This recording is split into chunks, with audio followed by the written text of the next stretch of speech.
بڑا گناہ ہے اس کو اللہ معاف نہیں کرے گا.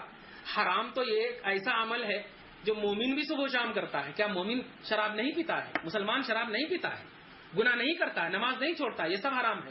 تو کیا وہ بخشش نہیں ہوگی؟ جبکہ مشرک کی بخشش نہیں ہوگی. تو دیکھیں کیوں یہ ایسا کیوں بھٹکا؟ اس لیے کہ ائمہ کرام کے حوالے سے مسئلہ نہیں بتا رہا. ائمہ کرام کے حوالے سے مسئلہ بتاتے تو کبھی نہیں بھٹکتا. کہاں شرک کی تشبیہ اور حرام کا فتویٰ، کیسی بے وقوفی ہے. اس لیے ہم اپنے عوام سے خصوصیت کے ساتھ نوجوانوں سے گزارش کریں گے کہ ایسی ٹی وی چینلز کو نہ دیکھیں، علماء اہل سنت سے رجوع کریں. ہم نہیں کہتے کہ سارے علماء اہل سنت بالکل مخلص متبع شریعت پابند ہیں، مگر ہم ضرور کہیں گے اللہ نے آپ کو آنکھ دیا ہے، جو مخلص ہے آپ ان سے رجوع کرو، اللہ تعالیٰ آپ کو رجوع کی توفیق دے.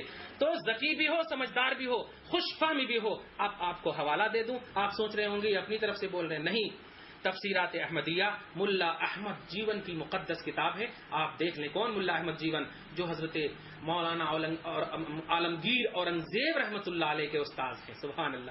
ان کی کتاب نور الانوار آپ دیکھیے، بڑی جلیل القدر، ہر مکتب فکر کے مدرسوں میں یہ مقبول ہے. اس میں آپ دیکھیں یہی بات آپ کو ملے گی مجتہد کے اوصاف میں سے. اور جو اس درجے پر فائز نہ ہوگا وہ غیر مجتہد ہے، یعنی مقلد ہے. غیر مجتہد پر تقلید ضروری ہے، مجتہد کے لیے تقلید منع ہے. اس لیے میں سمجھتا ہوں کہ لمبا ضرور ہوا ہے یہ جواب، مگر آپ کے لیے کافی شافی یہ جواب ہوگا اور قارئین بھی کافی محظوظ ہوئے ہوں گے. ماشاءاللہ. سامعین، ہم ایک اور سوال کی جانب آگے بڑھتے ہیں. چاروں مذکورہ بالا اماموں میں فلاں ایک کے ہی مسائل سچے ہیں، اس کا علم مقلد کو کیسے حاصل ہوا ہے یہ ہمیں بتلائیے. سبحان اللہ. اللہ تعالیٰ سب مسلمان بھائی کو علماء اہل سنت سے رجوع کی توفیق دے. بہت اچھا سوال کیا مولانا آپ نے سوال کیا کہ بھائی چاروں اماموں کا مسئلہ کیسے حق ہوگا؟ یہ حق تو کسی ایک ہی کا ہوگا. اب کوئی کہہ رہے ہیں کہ رفع یدین نہ کرو، کوئی کہہ رہے ہیں رفع یدین کرو، تو یہ دو اپوزٹ چیز ہو گئی نا. اب دو اپوزٹ چیز میں سے کوئی ایک ہی چیز صحیح ہوتی ہے، جیسے رات اور دن.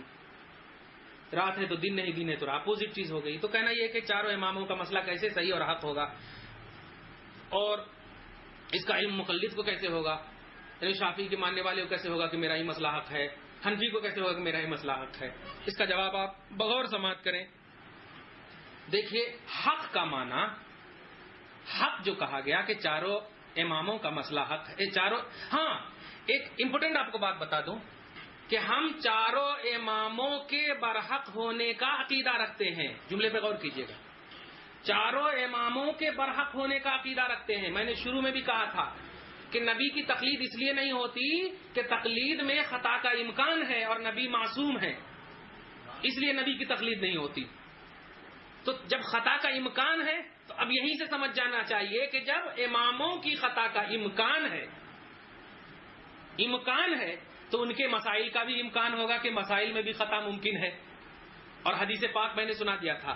تو حق کا معنی یہ نہیں ہے کہ بالکل واقع کے مطابق یعنی بالکل صحیح ہی ہو، ایسا یہ معنی نہیں ہے، بلکہ چاروں اماموں کے مذہب اور مسئلے کے حق کا معنی یہ ہے کہ چاروں مذہب میں سے کسی کی بھی پیروی آپ کر لو، اللہ کے یہاں آپ کی پکڑ نہ ہوگی. اللہ کے یہاں آپ کی پکڑ نہ ہوگی، کیونکہ مجتہد کی خطا بھی معاف ہے.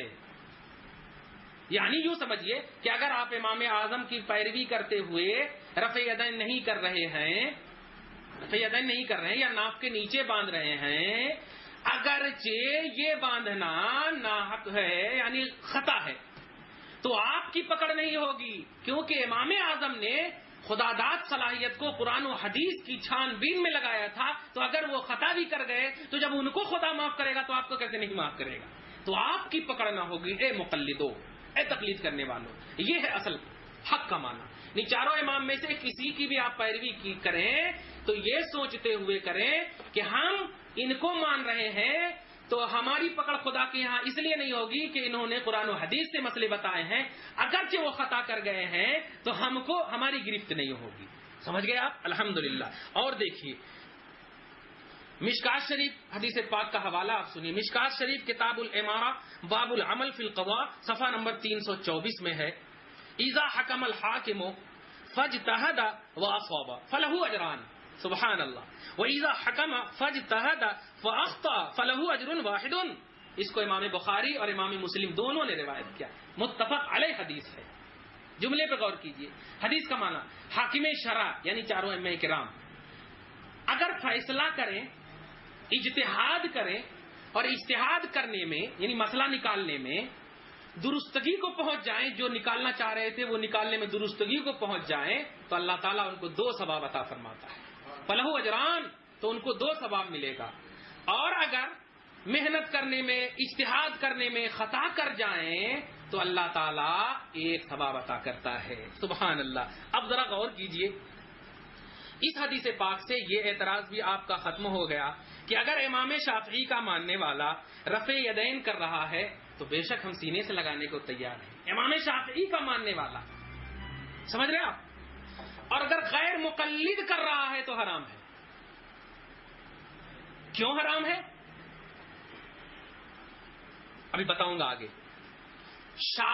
امام شافعی کا جو ماننے والا کر رہا ہے وہ امام شافعی کے ماننے والے اپنے امام جو حاکم شرع ہیں، جو مجتہد ہیں، ان سے فیصلہ کروا کر رفع یدین کر رہا ہے۔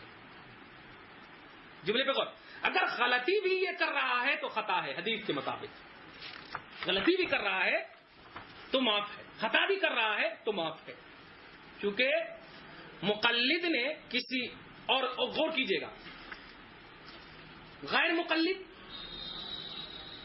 اگر کرے رفع یدین تو یہ جرم والا اور سزاوار خطاکار کہلائے گا۔ وجہ کیا ہے کہ غیر مقلد نے کسی مجتہد سے فیصلہ نہ کرایا ہے۔ تو اگر صحیح بھی کر رہا ہے، جملے پہ غور کیجیے، اگر صحیح بھی کر رہا ہے تب بھی خطاکار ہے۔ کیوں خطاکار ہے؟ اس لیے کہ ان مجتہدین نے قرآن و حدیث سے مسئلے بتائے، قرآن و حدیث سے اجتہاد کیے، اجتہاد کی منصب پر یہ فائز تھے اور فائز ہوئے، اور آپ نے اور ہم نے نہیں، اہل اسلام پورے اجماع نے ان کو فائز کیا، لہذا ہم ان کو مانیں گے۔ تو حدیث پاک کو ہم نے مانا، مگر حدیث کو مانیں گے تو اجماع ہم سے چھوٹ جائے گا، کیونکہ آپ فرض کرو رفع یدین کی حدیث اگر کر رہے ہو، رفع یدین کی حدیث لا کر کہہ رہے ہو کہ رفع یدین کرنا حدیث میں ہے، تو رفع یدین نہ کرنا بھی تو حدیث میں ہے، تو ایک حدیث چھوٹ جا رہی۔ دیکھو، ضعیف اور صحیح یہ سب تمہاری سمجھ میں آنے والی بات ہے نہیں، ضعیف کہہ دیے، ضعیف کہہ دیے۔ یاد رکھو، امام اعظم جو رفع یدین نہ کرنے کے بارے میں کہہ رہے ہیں، امام شافعی سے بھی پہلے ہیں۔ امام اعظم کو وہ حدیث نہیں ملی ہوگی جہاں پر رفع یدین نہ کرنے کی بات کہی امام اعظم نے، یہ تمہارا تبرہ ہے، ان پر جرأت مندانہ اقدام ہے۔ اس پوائنٹ کو سمجھنے کی کوشش کرو۔ ضعیف یہ بعد کے راوی اس میں داخل ہوئے ہوں گے تو یہ بعد کا ذوق امام اعظم کے لیے مضرت رساں نہیں ہوگا، تکلیف نہیں پہنچا سکتا ہے۔ اس پوائنٹ کو ضرور یاد رکھیے۔ تو ہمیشہ آپ تقلید کے فریب میں جو ڈالتے ہیں لوگ کہ تقلید فریب ہے، دھوکہ ہے، اس سے آپ انشاءاللہ بچیں گے۔ امام اعظم کی پیدائش 80 ہجری میں ہوئی اور وفات 150 ہجری میں ہوئی ہے۔ اس زمانے کو آپ دیکھیں، بعد کے ضعیف راوی اس میں اگر داخل ہو گئے تو امام اعظم نے مسئلہ تو پہلے ہی بتا دیا ہے، بعد کے داخل ہونے والے مسئلہ بتانے والے تھوڑے ہیں، مسئلہ بتانے والے نہیں، مسئلہ تو بتا دیا گیا ہے۔ اس لیے اللہ تعالیٰ ہم سب کو ان بزرگوں کا بادب رکھے اور فریب کاری سے محفوظ فرمائے۔ جی،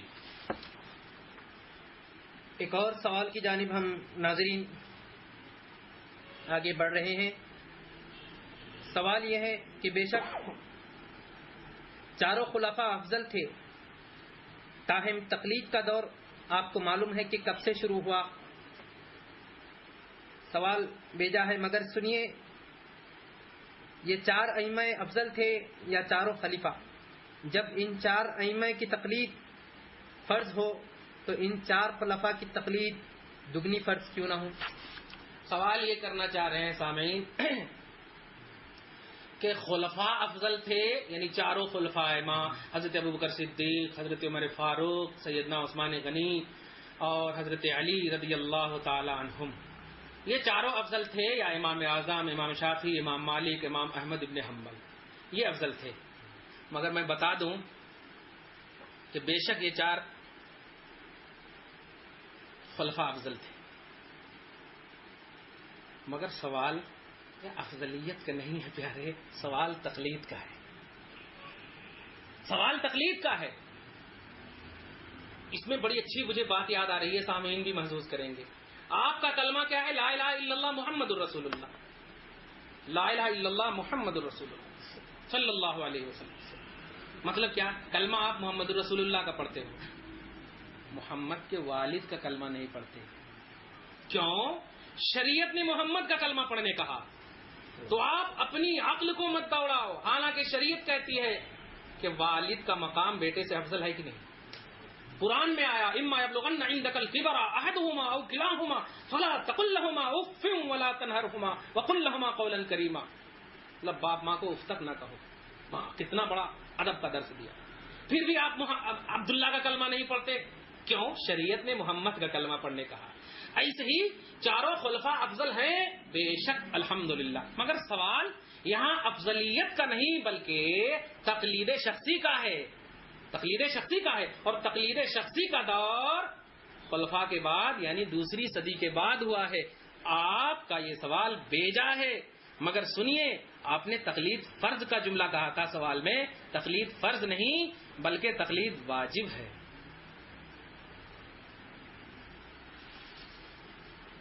حاضرین کے لیے ایک اور سوال ہم مفتی صاحب سے کرتے ہیں، ذرا فرمائیے تو قرآن و حدیث پر عمل کرنا عام آدمیوں پر فرض ہے، عام آدمیوں پر ہی فرض ہے یا مجتہد اور اماموں پر بھی فرض ہے؟ کیا جتنا فرق ہم میں اور اماموں میں ہے اتنا اماموں اور نبی کریم صلی اللہ علیہ وسلم میں نہیں؟ آپ اس سوال کا سبحان اللہ، جواب۔ بڑا اچھا سوال ہے۔ قرآن و حدیث پر عمل کرنا عام آدمیوں پر فرض ہے یا مجمع سے کہنا یہ چاہ رہے ہیں کہ بھائی مجتہد پر قرآن و حدیث پر عمل کرنا فرض نہیں ہے، جب وہ عمل کریں گے تو وہ بھی تو مقلد ہو جائیں گے۔ آپ لوگ امام کو مانتے ہو، قرآن حدیث کو چھوڑتے ہو۔ سوال کا خلاصہ یہ ہے، قرآن و حدیث پر عمل کرنا عام آدمیوں پر فرض ہے یا مجتہدین پر بھی فرض ہے، یعنی ان پر بھی عمل کرنا چاہیے، وہ بھی عمل کرنا چاہیے۔ اور آگے جو آپ نے کہا کہ کیا جتنا فرق ہم میں اور اماموں میں ہے اتنا ہی فرق نبی اور اماموں میں نہیں ہے، بے شک۔ پیارے یاد رکھیے، قرآن و حدیث پر عمل کرنا ہر ایک امتی پر فرض ہے، قرآن و حدیث پر عمل کرنا ہر ایک امتی پر فرض ہے، مگر کیسے عمل کریں گے یہ ہر ایک امتی کو معلوم نہیں۔ اسی لیے سورہ قمر نہیں، سورہ نحل جو میں نے بتایا تھا، سورہ نحل فاسألوا اہل الذکر، جو خطبہ ہی میں نے پڑھا تھا، فاسألوا اہل الذکر ان کنتم لا تعلمون۔ اللہ نے ارشاد فرمایا کہ لوگوں علم والوں سے پوچھو اگر تمہیں علم نہیں۔ سورہ نحل کی آیت نمبر 43۔ معلوم ہوا کہ ہمیں جو مسئلہ نہیں معلوم وہ اہل علم سے پوچھیں گے۔ قرآن نے یہ نہیں کہا کہ لوگوں جو تمہیں معلوم نہیں اسے قرآن و حدیث سے معلوم کرو، ایسا نہیں کہا۔ اور جہاں تک موازنہ کی بات ہے، یعنی ہمارا اور اماموں کا موازنہ، یعنی مقابلہ جو آپ نے کہا کہ ان کے اور ان کے درمیان کیسا فرق ہے، کیا فرق ہے، دیکھیے موازنہ کی جہاں تک بات ہے تو نبی علیہ السلام کا مقابلہ موازنہ امتی میں سے کسی سے نہیں کر سکتے، کسی سے نہیں کر سکتے۔ نبی سے اگر نبی کو اگر آپ نے امتی سے ملا دیا تو کفر ہو جائے گا، اور خدا سے ملا دیا تو شرک ہو جائے گا۔ اس لیے امتی سے کسی بھی امتی سے موازنہ نہیں کر سکتے، چاہے جائے کہ آپ ائمہ کرام سے موازنہ کر رہے ہیں۔ کیوں کہ نبی صلی اللہ علیہ وسلم مطاع مطلق ہے، مطاع عالم ہے۔ مطاع کہتے ہیں یعنی وہ شخص جن کی مکمل طور پر اطاعت کی جائے۔ اللہ فرماتا ہے وما ارسلنا من رسول الا لیطاع باذن اللہ۔ جو بھی پیغمبر آئے ہیں پیغمبر میں سے ہر ایک پیغمبر کی اطاعت اللہ کے حکم سے کی جائے گی، یعنی مطاع ہے وہ، یعنی اطاعت کی جانے والی شخصیت، یعنی ایسی شخصیت جن کی اطاعت کی جائے۔ اس لیے موازنہ جو آپ نے کیا ہے وہ غلط ہے۔ آئندہ ہمارے بھائی بھی اس بات کا خیال رکھیں کہ نبی کو امتی کے برابر نہ ٹھہرائیں۔ اللہ ہدایت نصیب فرمائے۔ جو امام ان چاروں کے سوا ہوئے ہیں ان کے نام کیا ہیں، اور ان کی تقلید فرض یا واجب یا مباح ہے یا نہیں؟ اگر نہیں تو کیوں؟ حالانکہ وہ ان کے استاد ہیں علم میں، ادب میں، زہد میں، فقہ میں، اجتہاد میں، تقوی میں ان سے بھی بڑے ہیں۔ یہ ائمہ اکرام ان کی زندگی، ان کی بزرگی کے قائل تھے اور ان کا ادب کرتے تھے۔ صحابہ کی تقلید نہ کر کے نیچے والوں کی تقلید کرنا یہ کون سی عقل مندی ہے؟ یہ بتلائیے۔ دیکھیے، بار بار ایک ہی طرح کا سوال لفظ بدل کر کے یہ مناسب نہیں۔ لفظ بدل کر کے بار بار ایک ہی سوال ہو رہا ہے، مگر خیر آپ کے جتنے بھی ڈاٹس ہیں کر لیجئے آج پورا، اس کا ہم انشاءاللہ کوشش کریں گے۔ ہم پریشان نہیں ہوں گے، ہم کتابوں کے بیچ میں بیٹھے ہیں، ہمارے مخلصین بھی موجود ہیں، معترضین بھی موجود ہیں۔ اللہ تعالی ہم سب کا سینہ کھول دے اور صحیح سمجھ عطا فرمائے۔ بار بار ایک طرح کا سوال لفظ بدل کر مناسب نہیں۔ جب یہ آپ کو بتا دیا گیا کہ تقلید شخصی کا دور دوسری صدی کے بعد سے شروع ہوا، تو ان ائمہ سے قبل کا سہارا لے کر سوال کیوں کیا جا رہا ہے؟ ان ائمہ کے بعد تقلید شخصی کا دور ہے، اب قبل کا سوال یہ بیجا ہے۔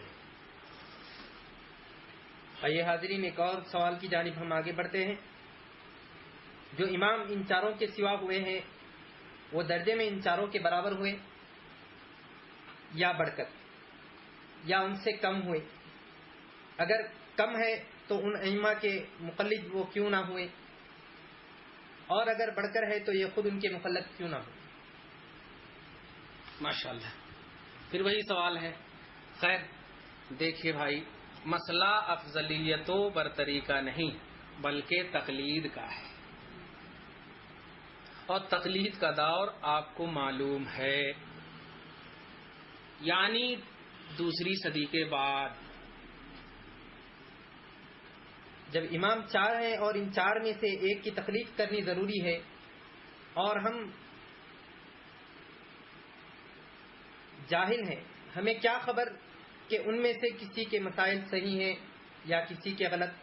پس ہم کیسے حنفی شافعی بن گئے؟ اگر چاروں مذہب برحق ہے تو ایک مذہب پر عمل کرنے سے حق کی 3/4 کس طرح ہوتی ہے، یا ہم سے چھوٹ جاتی ہے؟ پھر تو تقلید نہ کرنے والے ہی اچھے رہے کہ جس امام کے کلام کو قرآن و حدیث کے مطابق وہ متفق پایا اسی سے لے لیا۔ یہی طریقہ ہم کیوں نہ رکھیں تاکہ پورا حق ہمارے ہاتھ میں رہے؟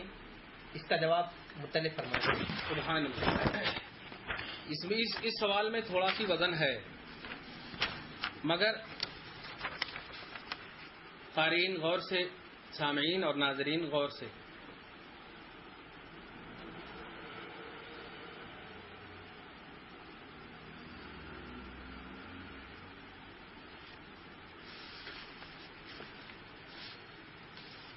سوال یہ ہے کہ جب چار امام ہیں اور ان میں سے ایک کی تقلید کرنی ہے اور ہم جاہل ہیں وغیرہ وغیرہ، میں نے پیچھے بتایا آپ کو، ٹھیک ہے جاہل ہیں، آپ کو تقلید کرنی ہے۔ آپ یہ کہنا چاہ رہے ہیں کہ اگر ہم کر لیے اور اگر انہوں غلط ہوئے پھر کیسے؟ ہم جاہل ہیں، ہم کو معلوم نہیں۔ ہم نے پیچھے بتا دیا کہ حق کا معنی یہ نہیں ہے کہ بالکل واقع کے مطابق ہو یا بالکل صحیح ہو، بلکہ حق کا معنی یہ ہے کہ آپ چاروں امام میں سے کسی ایک کے دامن سے وابستہ ہو جائیے، خدا کے ہاں پکڑ نہیں ہوگی۔ صحیح مسلم کی حدیث میں نے پیش کیا تھا کہ چونکہ وہ مجتہد ہیں، اور وہ مجتہد اگر خطا بھی کر رہے ہیں تو ان کو جب ثواب مل رہا ہے تو آپ کو کیسے نہیں ملے گا ثواب؟ اس لیے اس بات کو ہمیشہ ذہن میں رکھیے، اور اس کا جواب تفصیلی میں نے پیچھے دے دیا ہے۔